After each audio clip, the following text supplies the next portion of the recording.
Hello viewers, কি অবস্থা সবার, কেমন আছেন? যে যেখান থেকে দেখছেন ভিডিওটা একটা লাইক দিয়ে দেখতে কিন্তু ভুলবেন না। আর যাদের কাছে ভালো লাগবে অবশ্যই একটা লাইক কমেন্ট শেয়ার করে সাথে থাকবেন। চ্যানেলটি সাবস্ক্রাইব করবেন যদি ভালো লেগে থাকে। ভালো লাগলে একটা কমেন্টস করে আমাকে অনুপ্রাণিত করতে পারেন। তো চলুন তাহলে, দেখে বুঝতে পারছেন খুব লোভনীয় একটা খাবার বানাতে যাচ্ছি। তো আজকে আমি বানাবো বড়ই এর ভর্তা। রাস্তাতে দেখা যায় মামারা বানায়, তো আমি এখানে নিয়ে নিয়েছি বড়ই এবং একটা কলা নিয়েছি কুচি করে, সাথে কাঁচামরিচ দিয়ে দিয়েছি। সবগুলো একসাথে নিয়ে আমি আস্তে আস্তে করে একটা হামাদিস্তা দিয়ে, তো ওটা দিয়ে আমি সুন্দর করে একটু থেতলিয়ে নিচ্ছি একটা পাতিলের মধ্যে নিয়ে। আমি হামাদিস্তাটা আর ইউজ করি না, তো ওইটা দিয়ে ভালো করে বড়ইগুলোকে এবং কলাগুলোকে থেতলিয়ে নিচ্ছি।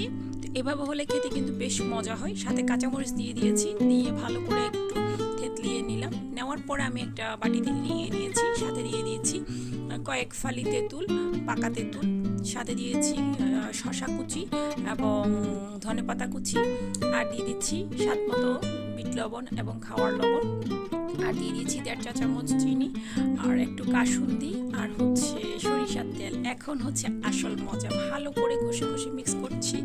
আরেকটা জিনিস বলতে ভুলে গেছিলাম, এখানে আমি যে বড় মরিচগুলো থাকে, কি বলে এটাকে, নাগামরিচও দিয়েছি একটা। এটা দিলে স্মেলটা খুবই ভালো আসে।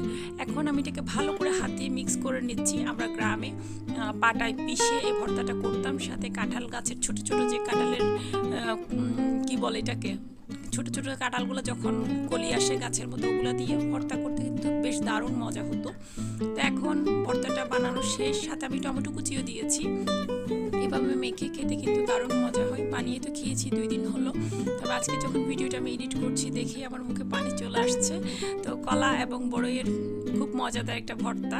তো উপভোগ করুন এবং ভালো লাগলে আপনারাও বানিয়ে আমার সাথে শেয়ার করতে পারেন কমেন্ট বক্সে কেমন লেগেছে। তো আজকের মতো বিদায় নিচ্ছি। সবাই ভালো থাকুন, সুস্থ থাকুন। আল্লাহ হাফেজ।